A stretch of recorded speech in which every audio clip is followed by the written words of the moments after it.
Ironically enough, Aldi Banana and the Milk Explosion is the name of my burlesque show.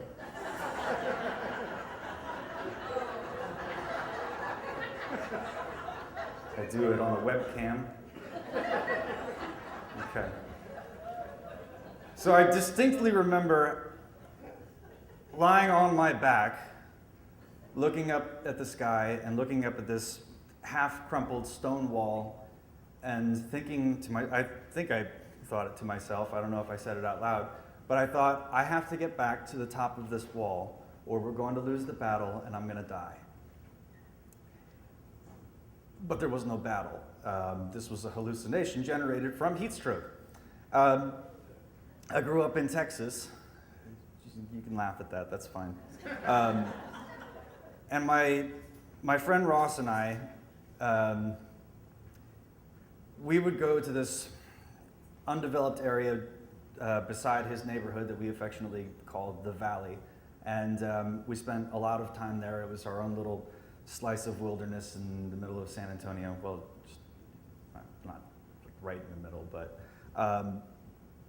we would do anything and everything we could out there and spend as much time as possible. And normally we were very prepared. But this particular occasion, it was one of the hottest days in late summer, and we had neglected one critical piece of gear, and that was water. So after several hours tromping around in the valley, I started to not feel all that great. And we decided that this old stone dam that had half collapsed would be a great place to sort of sit down under some shade and cool off a little bit. And so I sat down and I wasn't feeling any better, so I laid down and wasn't feeling any better, and the sun kept getting higher and higher until there was no shade at this wall, and my condition deteriorated rapidly.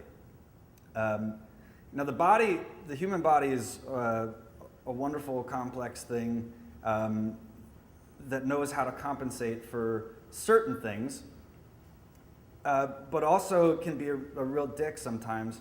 And I always imagine a bunch of like little microscopic factory workers inside, and anytime something goes wrong, someone breaks the glass and pulls the vomit lever.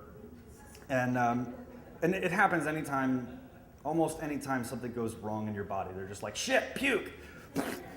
And it doesn't always work. In fact, a lot of times it makes things worse, especially if you're dehydrated and you don't have anything to puke. So I started trying to vomit. There wasn't anything to vomit.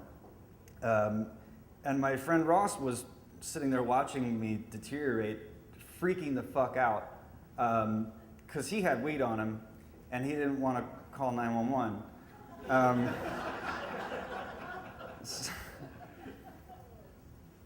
So, I mean, that's a legitimate conundrum. A friend is dying, but I got weed.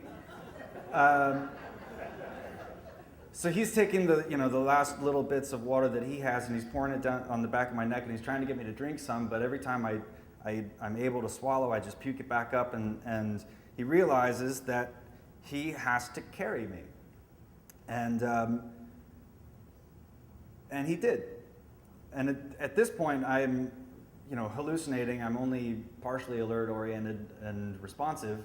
And my friend Ross picked me up and carried me out of the valley on one of the hottest days in late summer. And for that, I will forever be grateful. But I also can't help but wonder what it must have been like for the people sitting at the neighborhood pool, seeing this young man carrying another half-dead young man out of the woods and laying him down by the side of the pool and just going into the pool. And then the other young man, the half-dead one, sinks to the bottom of the pool and then eventually comes up, fully clothed, mind you, with like a bunch of, knives and axes and other shit that we thought was cool to carry around in the valley.